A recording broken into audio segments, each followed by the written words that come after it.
Yeah. Okay. Teach me. All right. So we got the customer side done. Okay. Can you go back into? Can you go to quote management? Okay. And then setup. I just want to see what's in here. Make sure we haven't missed anything. All right. Yeah, we want to do price lists next. I think. Okay. We already set up most of the stuff, but to do price lists, we have to have parts set up. Right. So parts come first before price lists. So let's close the price list. And let's start doing a part BMT. Part's not going to be in here. It's going to be under order management setup. We should have a parts. And there's going to be a couple things before we can move part yet, but we'll start with part, and then we'll go back to part class and product group. Those are the items. What's that? Anything important?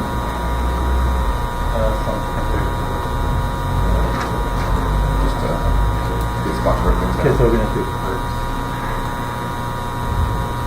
Set up first? Yeah. Alright, so let's start with a new part. Just go file a new part. And we'll add some resin. I know that you may not know what the resin is, but we'll just call this part resin for now. Or resin 1 is a previous part called resin 1. For part naming, you have to decide how you want to name things. If you want to name it with a specific part number, or if we want to use numerical numbers, just sequencing part code. Or part code. So it's depending on however you want to do it. For now, we'll just call it resin 1. Yeah. The description, just call it resin.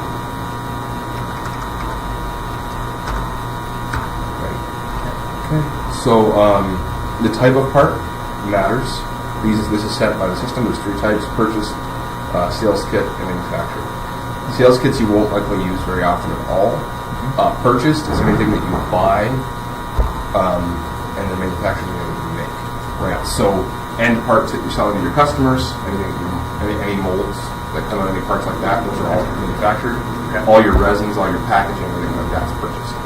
Right. So what that does is it defaults what the system will do, what MRP is going to tell you to do when there's demand for a part. Okay, so the resin business fall under material planning? No. So everything falls under part maintenance. Oh, okay. Right. Part maintenance actually encompasses all of your materials as well as all of your manufacturing. Oh, okay. Right. Okay. So what happens is, for example, this resin is a purchase component. Right. If I have demand for the resin in the system, let's say I need 100 pounds of resin for whatever reason, the system will look at that and say, okay, purchase component, I'm going to create a purchase order suggestion to buy resin. Okay. Right? If it was a manufactured component, what it would do is it would create a job suggestion to make resin. Okay. Right? Obviously, you don't make resin, so it's not manufactured. Right. Exactly. Right.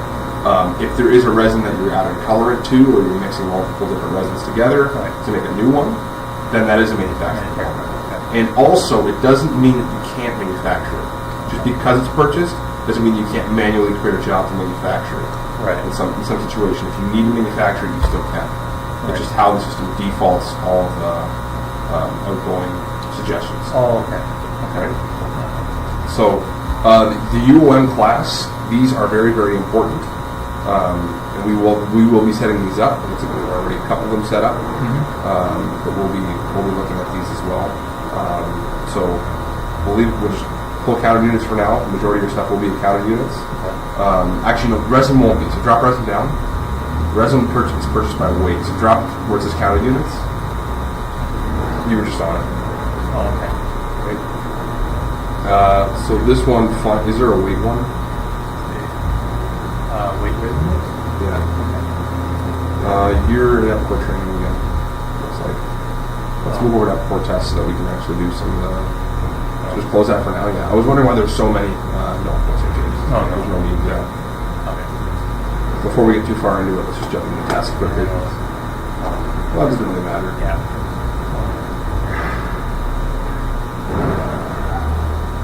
So we should have noticed that sooner. No, it's I've just been in training for. Yeah. Well, yeah, you've been training the whole time. Right?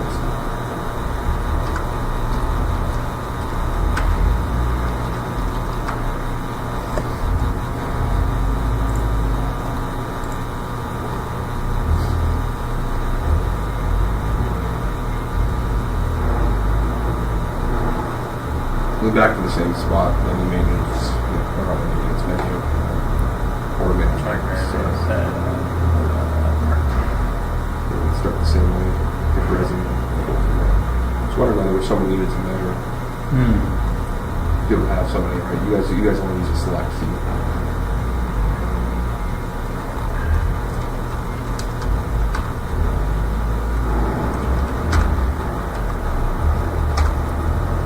Right, so the type is purchased.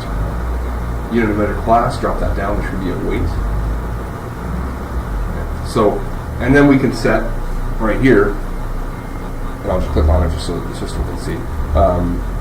How do you inventory this? Do we inventory it in pounds, kilograms, tons? How do we inventory this item, right? That is the one that cannot be changed.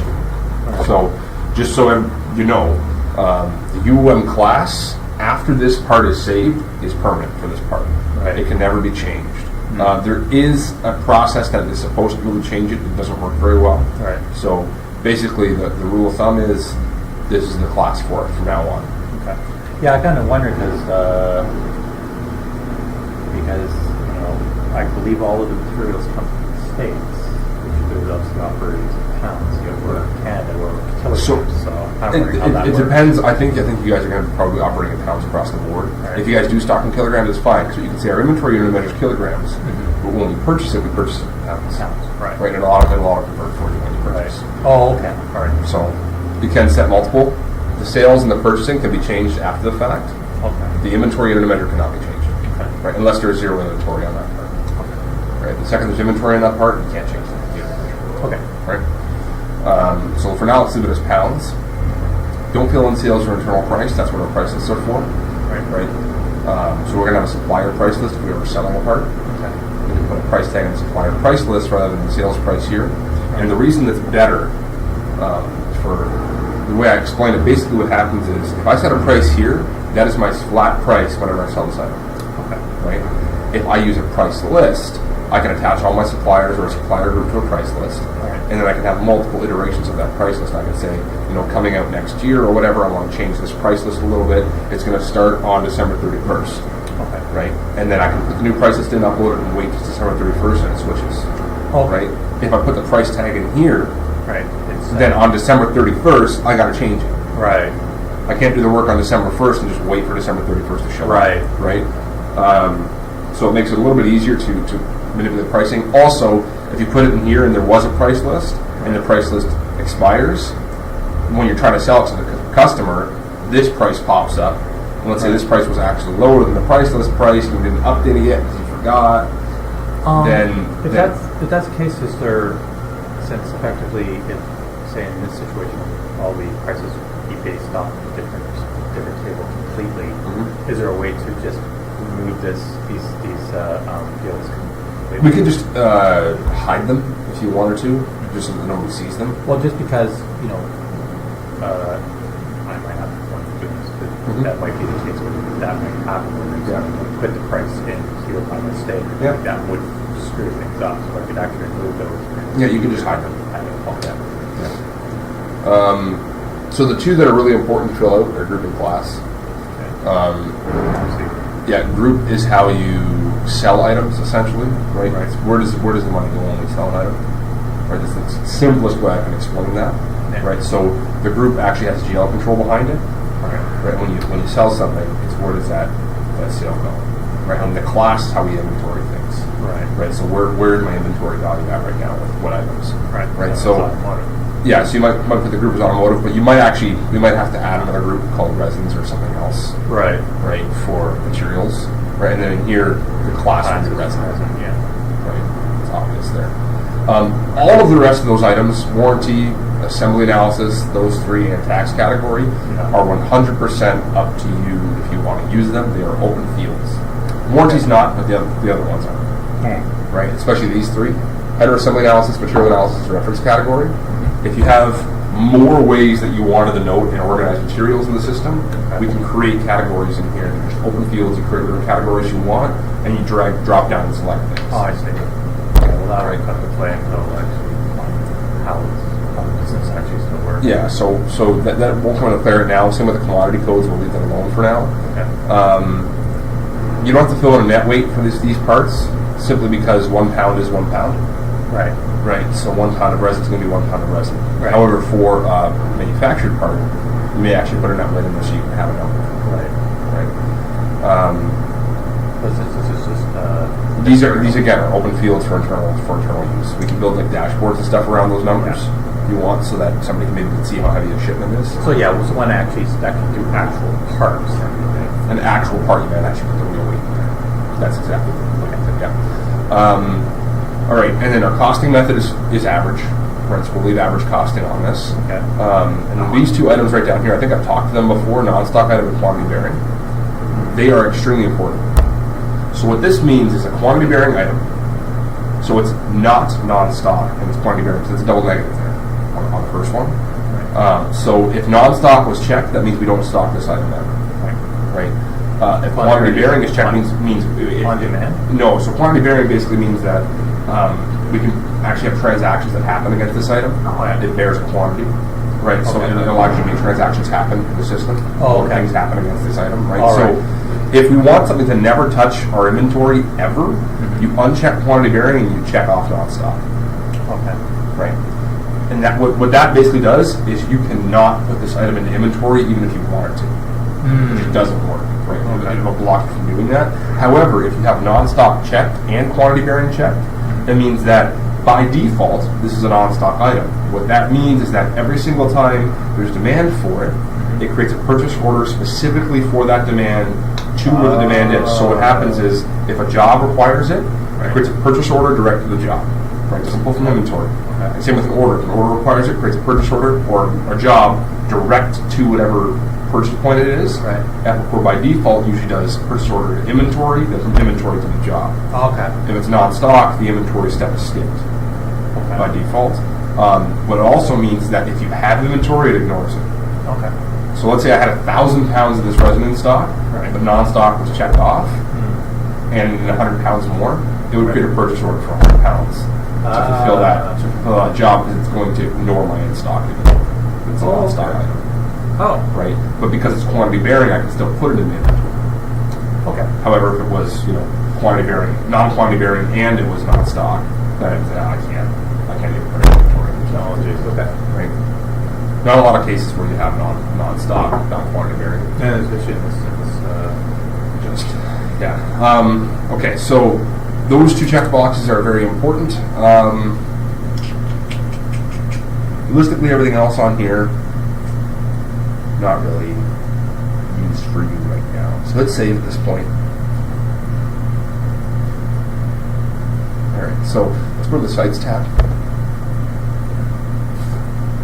Alright, so Sites tab is where we define min-max safety stock quantities. Right, so this is something that right now I think Judy will be defining. Right, it'll be her position. So if we don't show it together, then you'll be the one showing her what these are. Okay. Or have her watch the video and she can go through it. So minimum on hand, maximum on hand, safety stock. So this would be pounds, or would this be? So this is whenever unit of measure. Right. You put in the front, right? So right now inventory unit of measure is pounds. Yeah. So this is in pounds. Okay. Right. So how many pounds of resin is my minimum on hand quantity? I always want at least this much on hand. Right. You can have a maximum on hand as well, which actually will probably come into effect because you guys have the silos. Yeah. Right. The silos can only fit so much resin. Yeah.